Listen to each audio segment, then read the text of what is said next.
Hi students, welcome to financial derivative subject as a part of fifth unit.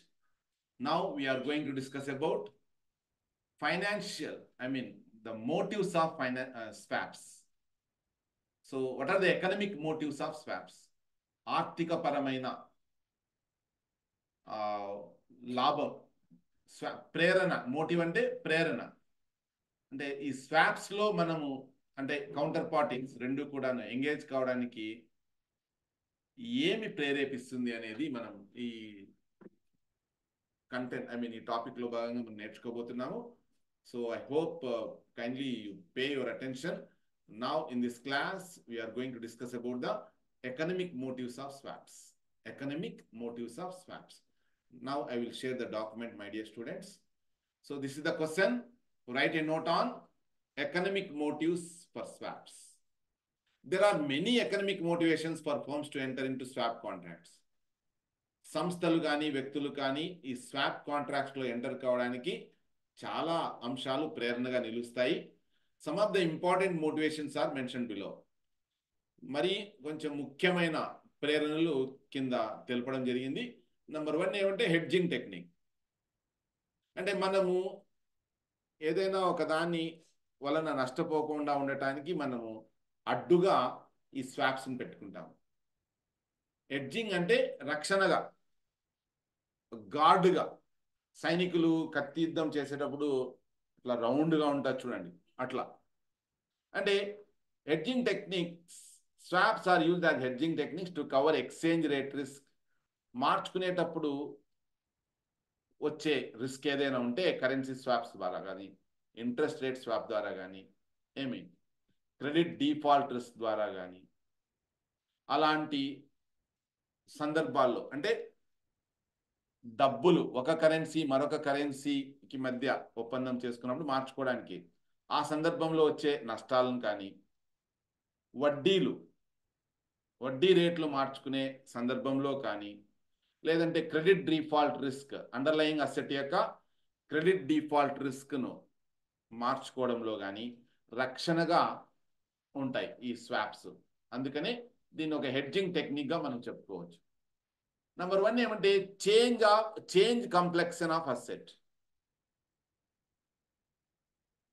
So swaps are used to change the complexion of asset or liability from one currency to another currency. అంటే ఆస్తి యొక్క రూపాన్నే మార్చొచ్చు. Example, మనము American డాలర్తో Indian కరెన్సీని మార్చుకున్నాం అనుకోండి, asset యొక్క రూపే మారిపోతుంది. అంటే డాలర్ బదులు మనకు రూపాయి వస్తుంది, లేదంటే రూపాయి బదులు డాలర్ వస్తుంది. ఆ రకంగా అసెట్ యొక్క కంప్లెక్షన్ చేంజ్ అవుతుంది. Next, reduce funding cost. Currency swaps are used by multinational companies to reduce the funding cost when they raise fund in foreign currency. అంటే ఫండింగ్ అంటే మనము బయట నుంచి డబ్బు తెచ్చుకోవడం. దానివల్ల ఏమవుతుంది, మనకు వడ్డీ రేట్లు పెరుగుతాయి. కాస్ట్ పెరుగుతుంది అనమాట. వడ్డీ తెచ్చుకోవడం అంటే అప్పు తెచ్చుకోవడం అంటే, ఫండ్ చేసుకోవడం అంటే కాస్ట్. దానికి ఖచ్చితంగా మనము ట్రాన్సాక్షన్ కాస్ట్ ఉంటుంది, మధ్యలో ఎవరైనా మధ్యవర్తులు ఉంటే వాళ్ళకు పే చేయాలి, వడ్డీ వ్యయం ఉంటుంది. సో అట్లాంటివన్నీ మనం తగ్గించుకోవడానికి బాగుంటుంది. మల్టీనేషనల్ కంపెనీస్ అన్నీ కూడాను ఈ కరెన్సీ స్వాప్స్ ఎందుకు వాడతాయి అంటే ఫండింగ్ కాస్ట్ తగ్గించుకుంటాయి అన్నమాట. Next, motivation to several parties. ఈ స్వాప్స్ అనేటివి చాలా మందికి ఒక ప్రేరణగా నిలుస్తాయి. Commodity swaps are highly motivation to the end users, producers as well as speculators. మరీ ముఖ్యంగా ఉత్పత్తిదారులకు, లేదంటే మార్కెట్లో ఉండే స్పెక్యులేటర్స్కు స్వాప్స్ చాలా ప్రేరణగా నిలుస్తాయి. The end users can be able to head the price risk for commodities they use in their business operations.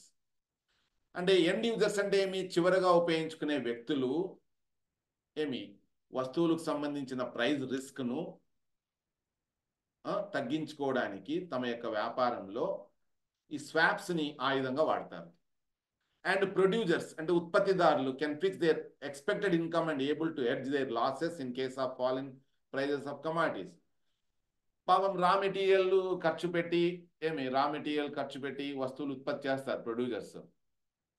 కానీ ఒక రైతు కదా పంట పండించిన తర్వాత ఏ రకంగా అయితే ధర ఉండదో, వస్తువులు ఉత్పత్తి చేసిన తర్వాత కూడా ధర ఉండకపోవచ్చు, కొన్ని సందర్భాల్లో ధరలు తగ్గొచ్చు. అలాంటి తగ్గుదలకు రక్షణగా ఏమి ఈ స్వాప్స్ హెల్ప్ అవుతాయన్నమాట. అది. And reduce transaction cost. Already మనం ఇక్కడ డిస్కస్ చేసుకున్నాం. ఫండింగ్ కాస్ట్ అన్నప్పుడు బదిలీ చేసుకున్నప్పుడు ట్రాన్సాక్షన్ కాస్ట్ ఏర్పడుతుంది. అలాంటి వాటిని తగ్గించుకోవచ్చు ఈ స్వాప్స్ ద్వారా. Economic rational for equity swap is to reduce transaction cost.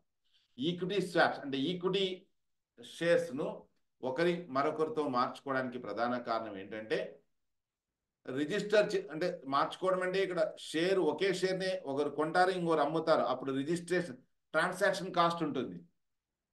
ఇక్కడ షేర్స్ని మార్చుకున్నాం అనుకో, ఈక్విటీ ఒకరితో ఉన్న షేర్లు మరొకరితో మార్చుకున్నాం అనుకో, ట్రాన్సాక్షన్ కాస్ట్ తగ్గుతుంది. ఇక్కడ